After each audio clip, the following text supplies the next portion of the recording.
Good morning, everyone, and welcome to another episode of Objection Celebrity Court Chatter. How are y'all doing this morning? I see we already have a couple people in the chat over here. Hey, Bizio Music. I don't know how to say that. Bizio. Joe, of course, and Khaleesi. Hey, Khaleesi. Khaleesi was here last night when I posted the thumbnails. She put a clown emoji. Because the title has to do with the crazy circus that is the Blake and Drake trial. And so today's show is called, I think the thumbnail says Subpoena.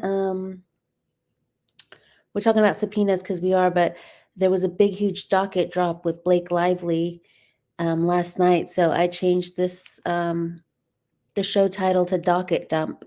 Blake and Drake's legal wrap up, because they both had a huge docket dump last night for Blake and yesterday morning for Drake. So we're going to go and get into all of that today. We have a jam-packed show because there's a lot to cover. So I'm just going to go ahead and get right into it. I'm not sure if a lot of you guys know that Michael Gottlieb represents both Blake and Drake. So that firm represents both of them. And we're seeing some similarities in between the two cases, especially in regards to the motions to compel discovery and, kind of like the fishing expeditions that we had been talking about in the Blake case. It seems like in Drake's case, Gottlieb and company are trying to go after, seems like over 15 years, 2009. Somebody do the math there. They want documentation from 2009, and they're coming after some powerful people in the music industry. So we're going to get into all of that. Let me go ahead and pull up our first little slide, which is we're going to go into Blake first, because I know everyone is talking about that this morning. Sorry. Everyone's talking about Blake this morning and the huge docket dump that happened last night. So I'm going to pull it up here. Obviously, we can't go through every single thing because our show is not that long. So we can't click on everything and get into it. But, we have our resident, Lauren, goes over the documents on her lives. And then, we have the legal threads and stuff that go up. So I'll let y'all check it out. Probably will be dropping, later today as people start reading them and dropping all their stuff. But here you have the first one that I was looking into was, here we go. So it's a letter motion to seal personal medical information from Jed Wallace. We have discovery addressed to Judge Lewis from Ellen Garofalo. Notice of motion from Street Relations and Jed Wallace. There's another declaration by Ellen Garofalo in a letter for the motion for discovery. Letter addressed to Judge Lyman from Maxwell Breed. And that's in the Catherine case and Brianna Butler Coslow case. So there's several cases going on here. Then we had letter motion to seal certain portions of Ms. Lively's omnibus reply brief. Reply memorandum of law in support of motion to compel. And then we have this big one here. It's declaration of Stephanie Rosner to compel the Wayfarer parties and some exhibits. And these exhibits I opened up, and they were, requests that they want from them. And then we have this one, which is the motion to dismiss from Jed Wallace. So this one over here was, that one's Jed Wallace as well. I could have sworn that I had seen another one that was from the Wayfarer parties, a motion to dismiss, but maybe I'm mistaken. So this is the one that everyone's talking about, the Jed Wallace ones. One of the exhibits here, I believe it's this one. It shows all that. Remember, you guys, all that redacted information when Blake Lively filed her second amended complaint because Jed Wallace had gotten dismissed. So it was her second bite at the apple. And we had those pages of stuff that was redacted. Well, this is what was redacted. And so the gist of it is basically that they're saying, or she's saying that, um, because they were having conversations, Abel and Nathan were having conversations with Jed Wallace, and they have New York area codes, that meant um, that the jurisdiction is in New York. So there's a couple of weird, trying to associate him to New York, which, it seems like their response that's in here is pretty, they address all of that. And, I've seen on X this morning that it's pretty funny. We know, I think it's Charles Babcock that writes up for Jed Wallace, and he's always snarky. So I'm not sure if that's the lawyer that wrote this one up, but so this is just all the redactions that were, and so it's a crazy read. Obviously, we've seen these pictures where she was saying because she was pictured in New York, and then this one I don't think we had seen, but it's of Justin Baldoni saying that he was flying out to New York to promote It Ends With Us, and they're saying that because he was flying to New York and because Jed Wallace would have been passively observing this, that then this associates him to New York. So there's a ton of arguments like that. But I'm sure it's all going to get threaded up, and I will link all of this in the description. Obviously, a lot of you guys here already know about Court Listener with this case, but I'll link it down below just so you guys have a more direct link. And so here you're saying, I'm about halfway through Wallace's motion and so far loving the snark. So C. Marie is also saying that I woke up early and was watching X, and that's the gist of it, that it's pretty funny. Good morning, Sandy. I'm not sure if you're new to the show. Have you? I haven't really seen that name before, but welcome. Mama de Tia, you're not late. You're on time. I was a little bit late. I changed it to 8:05 and then came on a little bit after. Um, and Riley's here. So good morning, Riley. Marie says you won't be disappointed. DFJ, good morning. You've seen Sandy before? Yeah, I tried to remember the name. So Sandy, sorry about that. Sandy has been with us. Okay, Sandy's a follower. I appreciate it. I'm not a bot. And I'm glad everyone's waking up earlier, because I know in the beginning everyone's like, it's too early, CJ. But I wanted to watch my favorite creators later in the day, so this is kind of like the only slot. And yeah, DFJ was modding yesterday. Go DFJ. She was modding on Lauren's channel last night, so that was kind of cool. So yeah, we're gonna this is the docket drop. Let me go back to that. And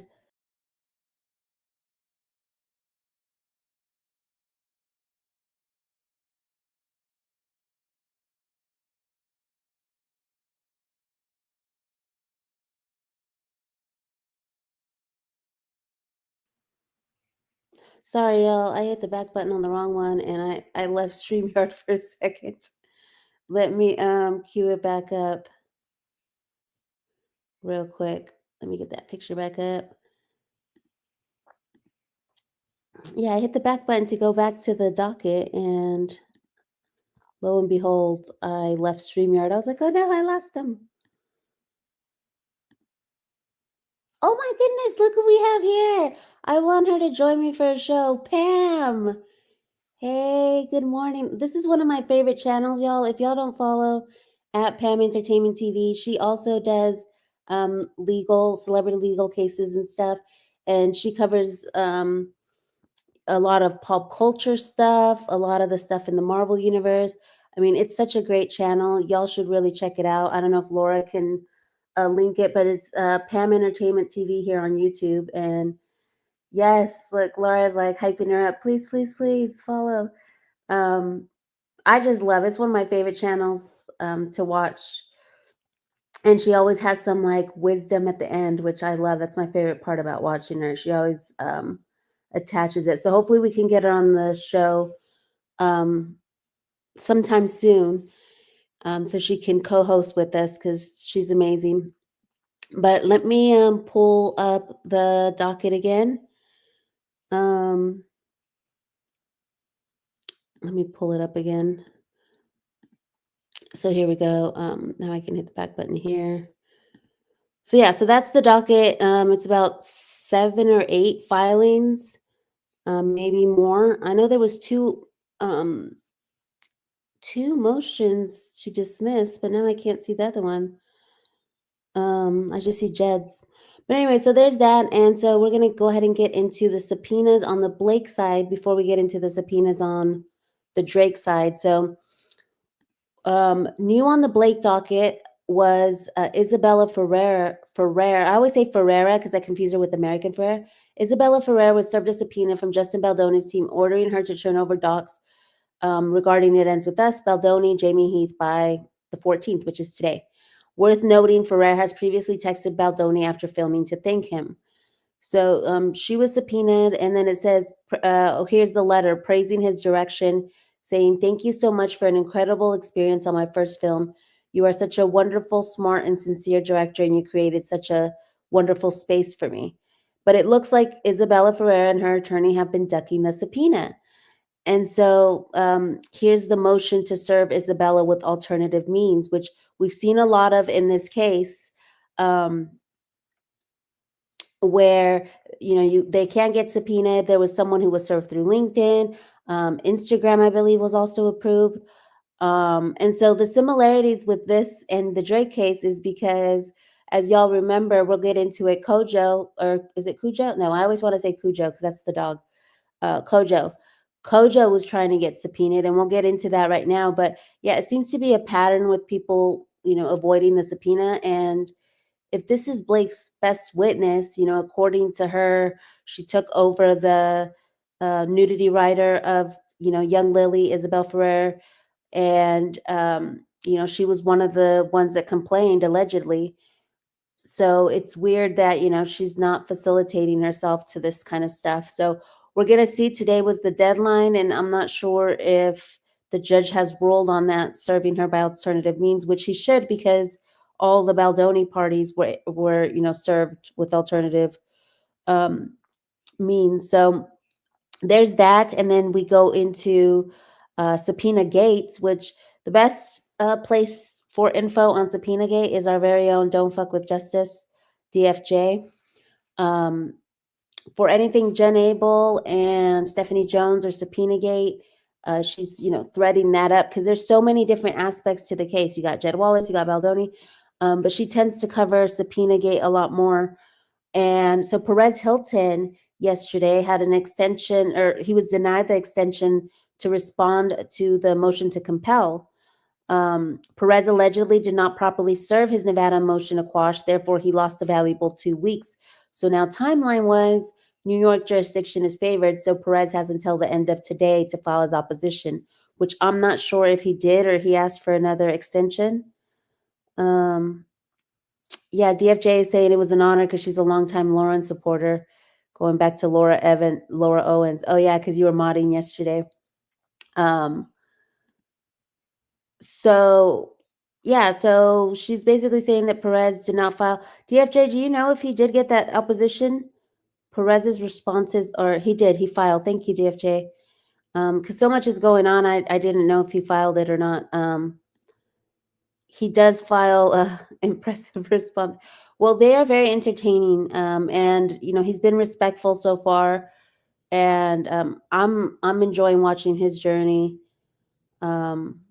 on this whole thing because it's been crazy. It says Perez, he did file his motion in Nevada on July 28th. He was under the impression that Lively had until August 11th to respond. Yesterday, Perez filed a motion in Nevada to have his subpoena dismissed due to opposing party not responding to the deadline, but that's when he found out that it wasn't properly served. So basically, he served it on Ezra, and they pulled a Mariah and were like, we don't know her, even though Ezra is obviously Lively's lawyer, but I guess they can play these kinds of games in legal paperwork. So they're like, you have to properly serve Gottlieb, who, as we know, Gottlieb is also busy with the Drake case. So Lyman tells Perez to sign up for the electronic service system, which to me is a hint that he thinks Perez is going to be doing the filings in this court for a while. So he's got to file that response. And I believe he made a video because DFJ Let me go to her.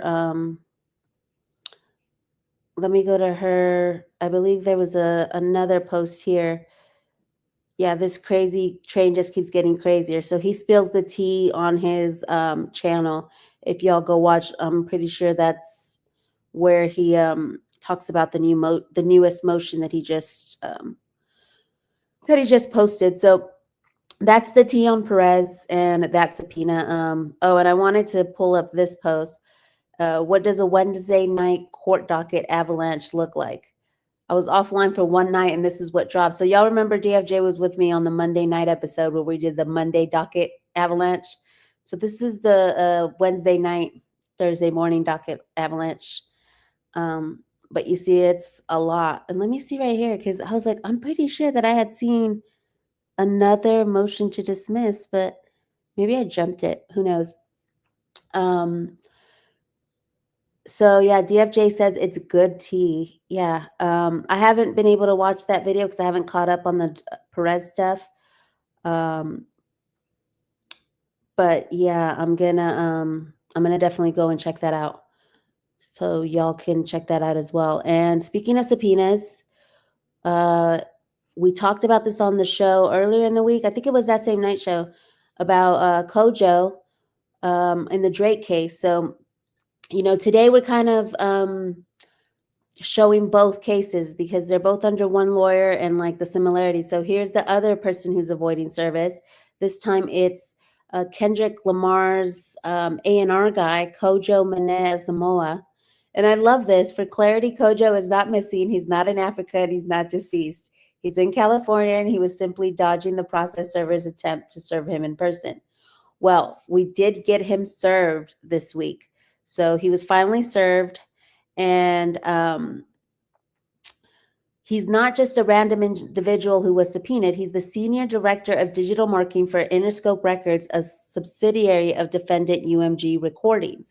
And if you go down here, it says what they want to ask him: defendant's use of covert tactics to promote the defamatory material. So as you can see, both cases, both Drake and Blake are claiming a smear campaign, astroturfing, all that stuff. So they're saying that Kojo was a part of this. And it seems like if you're trying to compare it, Kojo would be like the Jed Wallace type of person in this, that he was the one orchestrating all of this stuff. So pretty interesting there. And so we're going to get into the full Drake case here for the next half of the show. And I pulled this up because Drake on his last show and then on his Instagram story posted this picture. I know what they did last summer. And it is so spicy. Y'all let me know in the chat or in the comments if you're part of Replay Crew. If y'all are interested in like a 2-hour night live on the Drake thing, because like I want to go through like the entire docket. There is so much. Obviously, we're not gonna be able to get into it all here on this show, but I kind of want to do like a sit down because it is so juicy. There's so many players, and maybe Pam can come on because I think she'd be interesting to have on that show. If Pam's still here, let me know if you're interested. But I want to go like deep dive, and I'm about to start on X, actually reporting on it on X, because I know mostly my content on X is Blake. But I am now sat after this new docket drop. It's gotten so juicy. So let me just get right into what's going on since yesterday. So Drake's attorney, Michael J. Gottlieb, submitted a 4-page motion to compel UMG Recordings to collect, review, and produce the responsive custodial documents of UMG CEO. And I hate to say his name because this is like some powerful guy, but can y'all read it? Let me just zoom in. Like that, who shall not be named. LG, we'll call him LG. The CEO of UMG. UMG has refused to provide Drake's legal team relevant discovery into its CEO files, impacting Drake's ability to test and prove the claims in his amended complaint. And so I feel like Gottlieb is being so brave here by going after LG, because this is Pam is like, Drake is so messy. Seriously. Oh, Pam, thanks so much. She said, sure, let me know. So yeah, we'll get Pam on at night if y'all want like a deep dive, because I want to go through the docket, like read the filings. There's so much tea in the little in all the little tidbits of the filings. So yeah, if y'all know, you know, LG is someone that's like really high up, someone that you know, not you don't really want to mess with. I don't know. To me, there's certain people like there's LT from the Britney Spears case, that's also like that. There's just some people that it's just very, very powerful in the game, and so seems like Drake may be trying to take LG down. I don't know, but he's asking for documents, and I believe, if I'm correct, for him it was 2009 as well. Bizio says yes, please deep dive. Yes, I really, really want to deep dive into this one, because now that LG has entered the chat and they're accusing him, literally accusing him of being part of this collective smear campaign and putting this song out on Drake. And for those of you who are new and don't know what the Drake case is about, Drake is suing UMG, who is his label, and Kendrick's label, Kendrick Lamar, who's another rapper, um, in regards to a song that Kendrick Lamar dropped in which he insinuates that Drake was, doing something with minors, or that, he makes a lot of allegations, but mostly that minor allegation is the one that he's saying that he was defamed by. And not only did he get defamed, but he's saying that UMG, because his contract was almost up and they wanted to devalue his name so that they didn't have to pay him anymore, like more money, that they allegedly intentionally decided to help Kendrick smear him by boosting his songs. And, we all know about payola. That's been something that's been going on for a while, but most recently has been more exposed. But we've all known underground that it happens. You got to pay to play or whatever. But not only is he insinuating that, he's insinuating bots that, astroturfing, kind of the same stuff. Blake is saying that it wasn't organic, that the song did not go viral organically, that people only liked the song because it was a fake campaign that people were liking the song, that it wasn't actually real people liking the song. And so to me, I don't know, as a hip hop head, I feel like it was organic. The beat was there. The rap beef was there. And if y'all follow Drake and the hip hop beef with Kendrick, it started with Meet the Grams was before Not Like Us. So they were already going back and forth. And I'm not sure which song exactly started it. If anyone in the chat, if we got any hip hop heads, they could tell me which song it started with. But I believe there was about 5 songs in that rap beef altogether. Yes. No, it's not the husband. I believe it's the son is married to Sophia Richie, I believe. So good call, Sandy Jean. I totally forgot about that. And so, yeah, this is like, real powerful people here. Um, Let me get into the next one. So this is the Ovo docket. This is who I follow, and yes, they're more Drake leaning, but I always like to see all sides, and I flip flop back and forth. I'm not even gonna lie. There was a time where I was more on Kendrick UMG side, and then I went over to Drake's side when he dropped "What Did I Miss," and kudos to Ashley Brianna Eve for her marketing and branding knowledge, because yeah, no, one song can sometimes get you, and that song got me. So then I was kind of leaning more Drake, and trying to get into all the stuff of like what is he trying to uncover. He's really trying to uncover what he says is this crazy collaboration in the music industry, that they use these bots and do all this stuff. So I found that pretty compelling. But after this drop, I'm kind of more on Kendrick's side now, because this is over the top. Like, they want documentation from 2009, and they're gonna do like a deep dive. I'm gonna get into it on the other one once I pull up the docket. But it says the Oval docket says the visual that comes to mind when reading the allegations that UMG's marketing team held an all hands on deck meeting where employees were told to stream Not Like Us on repeat is so unserious. What kind of synchronized hatred is that? And I thought this was funny because yes, that visual of like, imagine UMG being like, everybody come over and stream Not Like Us. But this is all alleged as well. But I just thought that was pretty funny. So we're gonna get into the whole docket here. I'm gonna link it below. I think I already linked the Drake docket. It's already linked in the description. But so this is everything that they're asking for. So they want to compel UMG Records to collect, review, and have responsive custodial documents of LG. And then up here they want discovery responsive requests as well, and motions to compel UMG for discovery. But here's the thing: in all these documents, they are asking for, this is where it gets super spicy. They are asking for proof that Kendrick Lamar is Kendrick Lamar's kids are his. Like, it is so crazy. So basically, in Family or Meet the Grams, um, they were going back and forth. I believe Kendrick went after Adonis, Drake's son. But then later, I don't know which one came first, but at one point, Drake went after Kendrick's family, saying that he abused his wife and that his kid wasn't his, that his kid was Dave Free's son, who is his childhood friend and who works with him in the music industry. And so they're basically saying that if rap lyrics aren't supposed to be taken as Bible. It's just, back and forth rap beef. But what they're trying to prove is that what Drake was saying was actually true um, in those songs, because Kendrick's, or UMG's, I guess, position is that if Kendrick defamed Drake, then Drake defamed Kendrick. But they're like, no, I didn't defame Kendrick because that's actually true. And it's not actually true that I liked minors or whatever.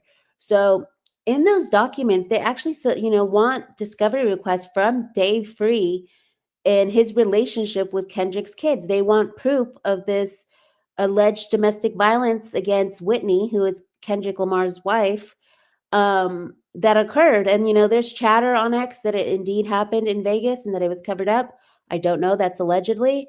But, this is what's being dragged into it. And I'm like, this is what I believe it's Gottlieb who's filing all this stuff. Yes, look right there, Gottlieb. So this is the tactics that these people get to. And that's why I was like, I don't know if I'm necessarily on Drake's side, because we know Gottlieb and them, they put pictures of Perez's children in the docket. And then now, this just seems like too much. And then asking for documents, there's this meme over here, or this X post. Let me pull this up. Drake's legal team has requested UMG to provide all documents for his entire life since 1987. And be so for real right there, because yes, what are you talking about since 2009? And because they're trying to prove a broader scheme in UMG that spans prior to all of this. And he's asking for even his own, though. Drake is also asking for all of his own records on what they did to promote his songs. It's all about egos, says Jen. Someone said Gottlieb is a dolphin. Is a dolphin? Okay. Um, Almost mafia style. Okay. Ooh, Pam's got the tea. First person shooter with Drake and J. Cole started it, but Drake had been salty with Kendrick since Kendrick's first on Control. So see, this is why I want to do a night show, because I want to pull it all up. Y'all remember that on the motion to dismiss hearing, the judge was like, I need to read the whole rap beef. She was starting to go back. It was, if y'all haven't checked that out, that's another show that I did where I went over some of what the judge was saying. But I don't know if the transcript is in here in the docket, but we'll go over it in the night show, because that was so spicy. Imagine the judge going over a motion to dismiss, and she was like, no, I got to go back to the beginning of the rap beef. And then Michael Gottlieb, I believe, objected on something. And she's like, don't you think I should have the full context of the whole rap beef? And I was so sad for that, because I'm like, imagine being a judge and you're sitting there about to decide something and it's reading rap lyrics. And she quotes some of them. She's like, well, what about this part? But yeah, thank you, Pam, for knowing, because I don't know all the song names off the top of my head. While I did listen to all of them when all this was going on, I don't know them off the top of my head. So The Guardian shared an article about LG, the UMG CEO, and it says that the motion argued that Drake has reason to believe that Mr. G was personally involved in decisions made regarding the marketing and promotion of Not Like Us around its release. Given that plaintiff has alleged uh, Mr. G to be one of the individuals at UMG who acted with actual malice, plaintiff is entitled to seek discovery into his files for the purpose of proving actual malice. A letter from UMG's legal team to Drake in July denied access to the documents, saying UMG has maintained since our first meet and confer on this topic that Sir, oh, they called him Sir, had no meaningful involvement in the matters and decisions at issues in this litigation. He runs a global multinational company. He's not involved in record releases or marketing activity around individual tracks or even high profile ones.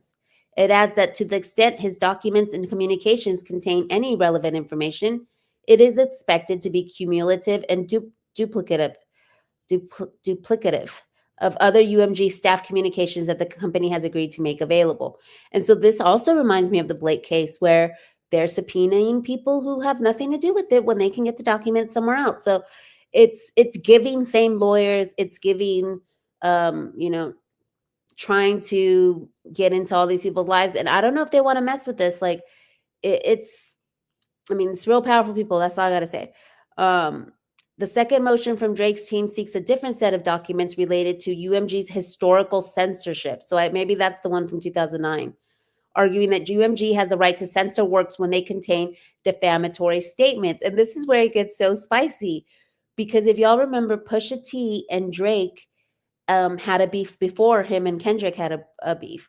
And Pusha T said on his Instagram story or something that that Drake told UMG about some of the lyrics that were in the song, and then the song did not, make it because it was suppressed by UMG. And so now Drake is alleging in these documents that he knows that UMG has the power to censor because Pusha T was censored when, they had their beef. So I know it's like a tangled web. This is why we have to do like a super deep dive in it. I'm trying to get through it as quickly as possible for the morning show, but it also argues that UMG encouraged competition between two of its labels, Republic, which releases Drake's music, and Interscope, which releases Lamar's. So they're both under the larger UMG, but Drake is under Republic and Interscope is Lamar's under Interscope. The specific allegation is that the incentive structure for executives at UMG's labels motivated UMG to defame Drake for money. And I don't know, I kind of believe that a little bit because, I mean, rap beefs ever since Tupac and Biggie, and there's been other ones as well, but I feel like they are, the record companies do make money off of it, so they do want to incentivize, the beefs and stuff. So that one right there, I think, could be true. The motion requests various financial documents as well as Lamar's unredacted record contract. So Kendrick Lamar provided the contract already, but it was redacted.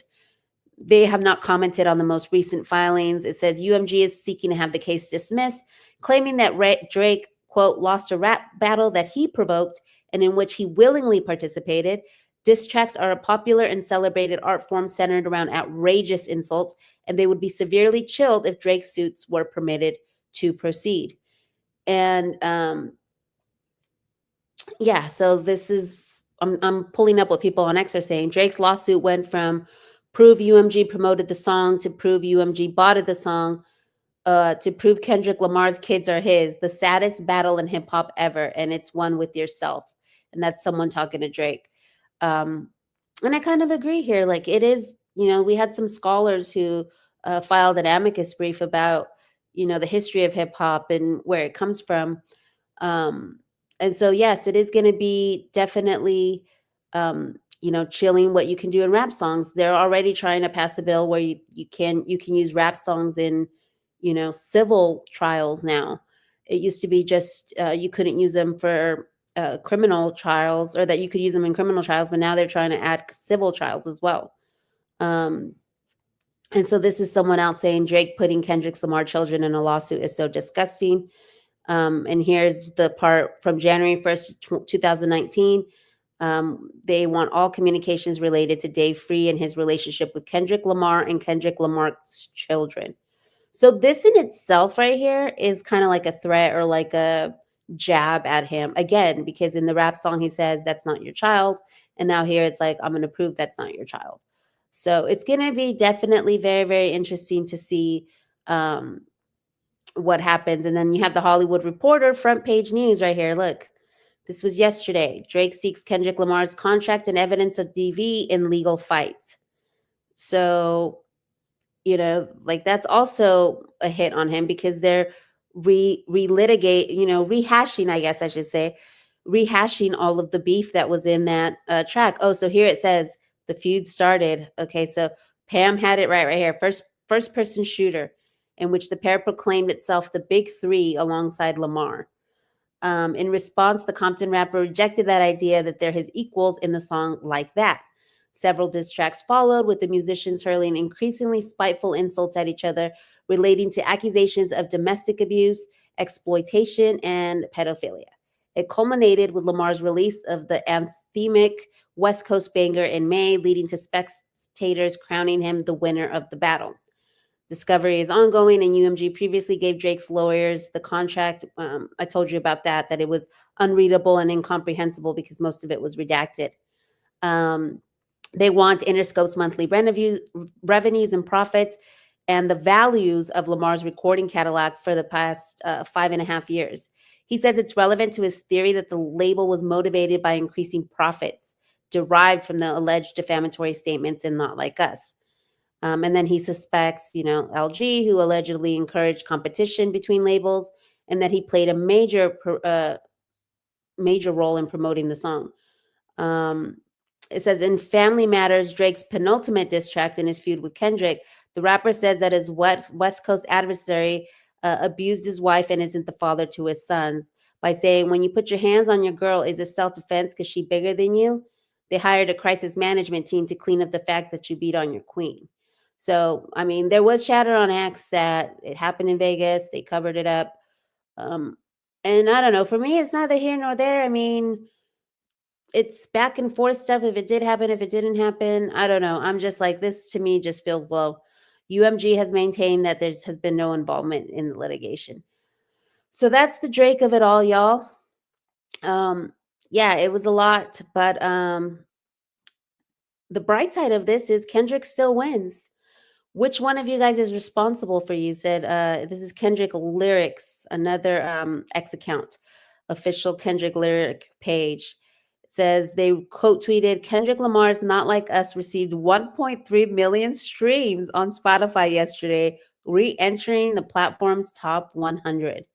And here you see the album cover, and this is what he's also fighting about, where there's, this is Drake's house, and they put, when you're an S offender, this is kind of like what the map looks like. And so he's insinuating it. But I mean, I don't know. Rap beef has always been like that. And so, yeah, let's sound off in the comment. Let's see, Pam Entertainment. What is so ironic is that Drake signed a petition not to use rap lyrics in criminal civil court, and now he is using rap lyrics in court. Yes, Pam, and we went over that in a previous show, what that petition entailed and the new civil law or the new civil bill or whatever it is that, they're trying to sign. Drake believes that Kendrick's catalog hasn't made money and that UMG was recouping losses by encouraging Not Like Us to be played. Oh, interesting, saying that his whole catalog was not financially lucrative, and so they had to make up for it by the Not Like Us streams. I mean, it took me a minute to realize, I mean, yes, I know that there's those lyrics, but I mostly like Not Like Us for the beat, and it's got that West Coast feel. All the dances that came out afterwards. It became like a whole movement. So, I mean, I don't know. And I never take like lyrics like that seriously. It's like, okay. And we did see allegedly, obviously have my ticker down there. And shout out to Pam, because she's the one who inspired my ticker. She has a ticker on her show as well. Allegedly, we heard stories about Drake way before this song came out. There was already chatter out there with Millie Bobby Brown and all this other stuff. So Um, Mama de Tia says, I don't understand what this is. You don't understand the whole case, or you're just like dumbfounded at like why they're suing. Um, I don't understand this whole situation. Yeah, well, yeah, I think we need like a deeper dive to go fully into it, and what, it entails, because yes, it is a long one. There's a lot of different, uh characters in it as well, where, they're trying to sue,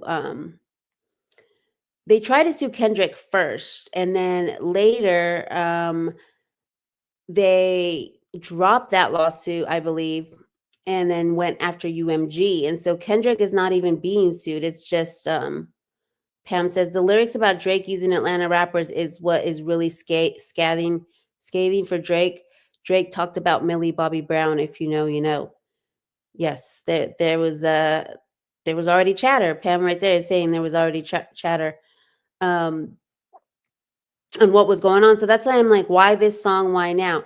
Is it because the song became so much popular and they declared him the winner of the beef and the rap battle? Is it because, you know, I mean, I don't know. Drake supposedly um, had already known about this. Like, how he wore that, I know what y'all did last summer and all that stuff. Supposedly he had been gathering receipts over 2 years. And I don't know, it's giving Blake Lively like, oh yeah, I have receipts or whatever, but we haven't really seen anything as to why he thought all of this stuff. And the payola stuff to me is not new, because this is, you know, they did it with the pop music and Britney and Christina and all them. Like, we already know it's pay to play on radio and stuff, allegedly. Um, so that rumor's already been around. So I don't know about that, but they say that everyone's trying to expose something, and it seems like Kendrick is trying to expose what's going on with minors in the industry, while Drake seems like he's wanting to expose what's going on with top level CEOs in the music industry, using rappers for monetary gain. So it's definitely going to be an interesting one. If y'all want a longer live, I can maybe schedule a night live next week to go through it all, because I'm sure like now it's starting to ramp up because they're doing all this discovery. We're still waiting on Judge Vargas to rule on oh, thank you, DFJ. Just subscribe to Pam. Yeah, everybody subscribe to Pam. She's been great on the show this morning. Oh, look at Joe. Hey, Pam, he's now following. She's been great this morning to have, because off the top of my head, I did need a little help on it. So yeah, if you guys also are not subscribed yet to the Objection Celebrity Court Chatter channel, um, y'all can head over to my X. It's also linked up top of the YouTube. I have all my links to my communities. I have this one for Celebrity Court, and then the Crime Chatter channel. I have not been doing the Crime Chatter because I'm working on a vertical series on Brian Koberger. Inmate, I'm not supposed to say his name, Inmate 214, Inmate 214. So I've been focusing on that, and then I'm also dropping that vertical series with Rebel Wilson that y'all have been waiting on. Hopefully by Monday, I'm going to work on it through the weekend, and I can drop some of the episodes by Monday. And then, so I'm not doing the crime in the evenings until I get that vertical series done. We have Donna Adelson's case that comes on the 18th, which I'm going to be covering on the Crime Channel. So stay tuned for that. And so yeah, that we have a lot going on Objection. There's, tomorrow morning for Sidebar. um I believe I might do a night episode. I'm going to do it tonight, or I'm going to do it for Sidebar, but it's going to be about Taylor Swift and Blake Lively and the new album. I've made a couple connections. I'm going to introduce you guys to the new romantics theory, which is basically a theory that musicians and people in the film industry are using their art to expose the underlinings of what's going on in their respective industries. Um, and it does kind of like combine with like this Drake stuff and all that, but Taylor's one of the main ones. Was where the new romantics theory came from, is her song. But I'll introduce you guys to that, and then we'll have a little bit of fun and entertainment with my takes on what I think is, slights to Blake and what's in the new album and stuff, which is all obviously for entertainment and just allegedly, because I know, yes, the song names, that's what I'm going to be covering. So I don't know if I'm going to do a night episode tonight and then do something else for sidebar tomorrow morning, or if I'm going to do it in the morning. I'll figure it out. Thank you, Joy, again for did I already cover this one? Yeah, I already covered that one. Okay. I'm too old to know any of this stuff, but I appreciate it. Mama de Tia, she's like, I don't know nothing about these rap beefs. Um, yeah, this is for the hip hop heads. It's a lot. And it stems, a while. If you read the amicus brief in this filing, it's a bunch of people just, breaking. It's really, really interesting. That's one of the things I want to go over for the night episode. Laura says, no, you're not. Yeah, we're letting you know what's going on with Drake and Kendrick. I love at Mama de Tia. We love her here. She's always contributing to the chat, and I love that. You're the coolest mama around. If you catch on, you'll have all the tea. Yeah, and yeah, it's just the usual rap beef, same rap beef, different people. Imagine if Tupac had sued Biggie. You know what I mean? Like, it's kind of ridiculous when you think about it like that. But yeah, that amicus brief is like, for hip hop heads, it's like, it's so good because it gives you the whole history of it and everything. When I do that show, I want to bring on the clip from Brown Sugar. When did you fall in love with hip hop? Because I love that clip. But anyways, I'm gonna wrap up, y'all. It was a great show. I'm so happy that everybody showed up. Thank you, Pam, for showing up. DFJ, Laura, thank you so much. Can't do it without her. For modding, and Mama de Tia, thank you for getting educated on the rap beef, for staying long enough to listen, even though you're like, I don't know any of this stuff, but you stayed to hear it, and that's what we're here for, to educate on all the legal cases. And if y'all agree that, I mean, is Michael Gottlieb giving like Michael Gottlieb in both cases? Troy says thank you. Drop it in the comments when you're done. Let me know what you think about whether this is, giving Michael Gottlieb on both cases, because to me, it was giving Michael Gottlieb. Like, they were like, you're going on a fishing expedition with a UMG, you're going on a fishing expedition with a Baldoni. So let me know in the comments, y'all. We'll see y'all tomorrow morning. We have a great show, regardless of what we decide. And if not, I'll see y'all tonight. Just stay tuned. Have a great day.